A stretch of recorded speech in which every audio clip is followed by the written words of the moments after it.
আসসালামু ব্যারিস্টার হাসান। ওয়ালাইকুম আসসালাম।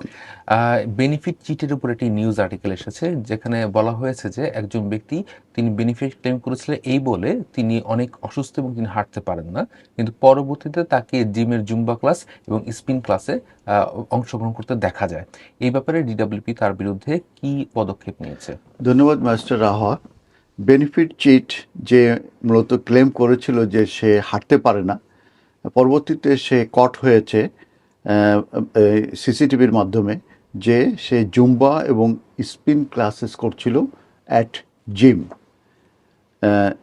এই ভদ্রমহিলার নাম হচ্ছে হেলেন গ্রিন, বয়স হচ্ছে 49। সে মূলত বেনিফিট চিট করেছিল, চিটে মূলত সে কট হয়েছে। সে যখন এই পার্সোনাল ইন্ডিপেন্ডেন্ট পেমেন্ট যখন সে ক্লেম করে তখন সে বলেছিল যে সে টোটালি হাঁটতে পারে না। পরবর্তীতে সে সিসিটিভিতে কট হয়েছে যে সে ওয়ার্কিং আউট করছিল অ্যাট দ্য জিম, এবং সে 25,000 পাউন্ড, 25,000 পাউন্ড এর মতো তিনি এসে পার্সোনাল ইন্ডিপেন্ডেন্ট পেমেন্ট পেয়েছে বিটুইন জানুয়ারি 2020 এবং মার্চ 2023 পর্যন্ত।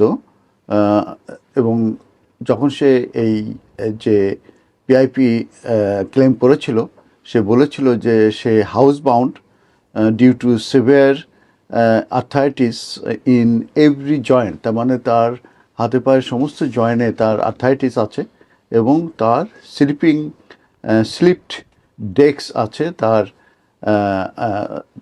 তার এই এই প্রবলেমটি তার আছে।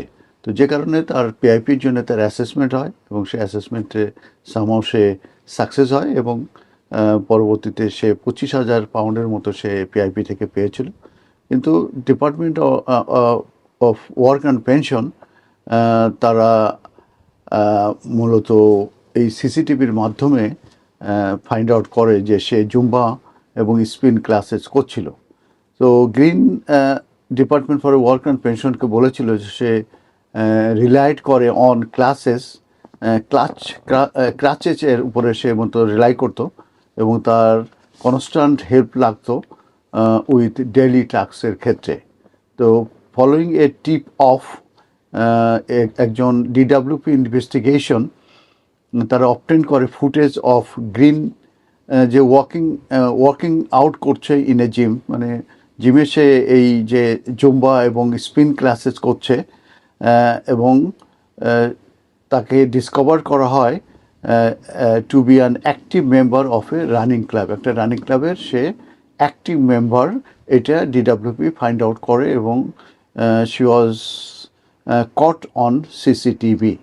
ডিডাব্লিউপি অ্যাকুইজ করে এই মিস গ্রিনকে, এবং সরেশবাড়িতে মূলত তার এই ক্রিমিনাল কেসটি মূলত হিয়ারিং হয়, এবং এবং সেটা ছিল যে ফলসলি সে ক্লেমিং করেছে 42,000 পাউন্ড 13 pence ইন পিআইপি। তো এই রিসেন্টলি তাকে জেল দেওয়া হয়েছে ফর 7 months। কারণ হচ্ছে যে সে গিলটি প্লিডিং করেছে for ডিসঅনেস্টলি failing to notify DWP of A change in circumstances, এবং তাকে অ্যামেন্ডেড অ্যামাউন্ট দেওয়ার কথা বলা হয়েছে 25,244 পাউন্ড। তো এইটা শেয়ার করার কারণে এটা আমরা বলছি যে অনেকে হয়তো পিআইপির জন্য ক্লেম করতে পারেন আপনাদের, কিন্তু পরবর্তীতে যদি সেটা ইমপ্রুভ করে এবং সেই সমস্যা যদি না থাকে তাহলে কিন্তু আপনারা ডিডাব্লিউকে অবশ্যই আপনার চেঞ্জ অফ সার্কামস্টেন্স জানাবেন। তাহলে কন্টিনিউয়াসলি আপনারা যদি পেতে থাকে এবং তারা যদি কোনোভাবে এটা জানতে পারে এবং তাদের কাছে যদি সিসিটিভি ফুটেজ কিংবা অন্য কোনো এভিডেন্স থাকে, তাহলে কিন্তু সেই মানি তো আপনাদের ফেরত দিতেই হবে এবং আপনাদের কিন্তু প্রিজন সেন্টেন্স দিয়ে দেবে। ধন্যবাদ।